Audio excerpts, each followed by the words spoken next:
بسم اللہ الرحمن الرحیم ایاک نعبد و ایاک نستعین۔ کل ہائی کورٹ اسلام آباد کا فیصلہ 3 بینچ والا سہیل آفریدی کو ملا اور وہ گئے اڈیالہ خان اپنے لیڈر سے ملنے کے لیے، اور وہاں ان کو روک لیا گیا۔ تو یہ کون روک رہا ہے؟ یہ ریاست کون ہے؟ ریاست تو اسٹیبلشمنٹ اگر کہتے ہیں تو اس میں عدلیہ بھی آتی ہے، اور عدلیہ اجازت دے رہی ہے کہ جاؤ جا کے ملو، اور عدلیہ کی کون آگے کہنا نہیں مان رہا؟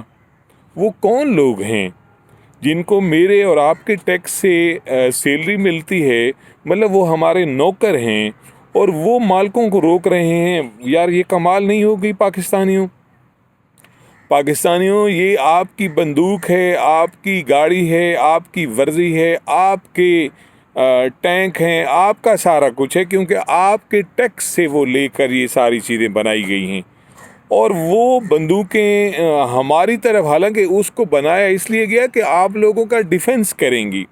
یہ جو ملک کے بارڈر ہوتے ہیں، باہر سے کوئی ہمارے ملک پہ حملہ آور ہوتا ہے تو یہ لوگ اس لیے ہوتے ہیں۔ آپ ملازم اپنا باہر گیٹ پہ جو رکھتے ہو وہ کس لیے رکھتے ہو؟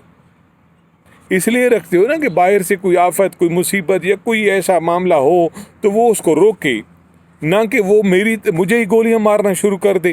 میرے پاکستانیوں، میرے خیال میں وقت سب کا گزر جائے گا اور گزر رہا ہے، مگر جیسا مرشد کا گزر رہا ہے نا، واللہ یہ بندہ اللہ پاک نے ہمیں انعام کے طور پہ دیا ہے، جس نے لوگوں کو یہ شعور دیا، یہ بیداری دی کہ اصلی آزادی، حقیقی آزادی ہے کیا۔ کہ تمہارے وہ عمران خان کا ایک بڑا مزیدار کلپ چلتا ہے کہ میرے ٹیکس سے تم تنخواہ لیتے ہو اور مجھے ہی تم دھمکیاں دیتے ہو کہ تم یہ نہ کرو، تم یہ نہ کرو۔ تو آگے خان صاحب کہتے ہیں تم کون ہو؟ تو ان کا پتہ کرو یہ کون ہیں۔ یہ پاکستان کے یا آپ کے خیر خواہ ہو سکتے ہیں؟ مجھے نہیں لگتا کہ یہ آپ کے میرے خیر خواہ ہیں۔ کیوں کہ ان کو صرف اور صرف اپنی پڑ گئی ہے کہ یہ بندہ جس کا نام عمران خان ہے، کہ یہ تو لوگوں کو اپنے حقوق، اپنے رائٹ دلوانے جا رہا ہے، تو ہم کدھر جائیں گے؟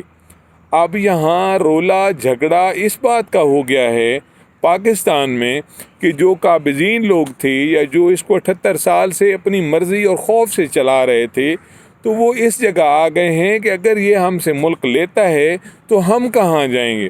اسی لیے یہ آپ کی بارڈرز پہ جنگیں افغانستان کی طرف چھیڑی جا رہی ہیں کہ وہ اپنے آپ کو ارریلیونٹ رکھنا چاہتے ہیں، کیونکہ وہ ریلیونٹ جو بھی نہ ہو، ریلیونٹ رکھنا چاہتے ہیں، کیونکہ اس کے علاوہ وہ ارریلیونٹ ہو جائیں گے۔ جب کوئی بھی چیز ارریلیونٹ ہو جاتی ہے تو آپ اس کو کھیڑ کے یا اٹھا کے باہر پھینک دیتے ہیں۔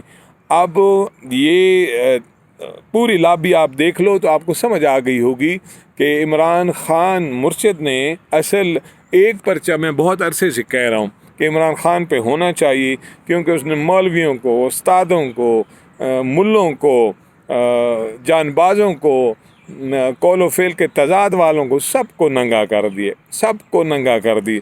اب یہ سارا مفادی ٹولہ، مافیا جن کو خان صاحب کہتے تھے اور کہتے ہیں، کیوں کہ ان کے اپنے اپنے چھوٹے چھوٹے مفاد ہیں۔ یہ ملک کو بھینٹ چڑھا دیں گے مگر اپنی مفاد کے لیے۔ وہ اکثر علاقوں میں کہاوت ہوتی ہے نا، اپنی چھوٹی سی بوٹی کے لیے اگلے کی بھینس مار دو۔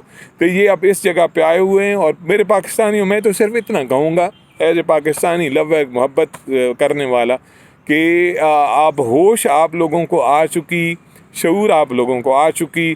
اب اگلا ہے، وہ کہتے ہیں گرتی ہوئی دیوار کو ایک دھکا اور دو، وہ ہمیں دینا پڑے گا۔ جب بھی یہ ہم مومنٹم بنتا ہے، کال ہوگی، سارے معاملات ہوں گے، تو پھر یہ نہ ہو، کیونکہ انقلاب نہ پارٹیاں لاتی ہیں، نہ کوئی بندے پارٹی یا اس کو کہیں کہ کوئی قوم، پوری قوم لاتی ہے جو یک مشت کھڑی ہو جاتی ہے ایک کاز کے پیچھے۔ تو جب آپ لوگوں کو حقیقی آزادی کا واللہ سمجھ لگی، جس کی مرشد، کیونکہ یہاں ہر بندے کی ریسپیکٹ ہوگی، قانون و آئین کے مطابق ہوگا ہر بندہ، چاہے وہ اوپر بیٹھا ہوا کوئی افسر ہے یا کوئی عام آدمی ہے۔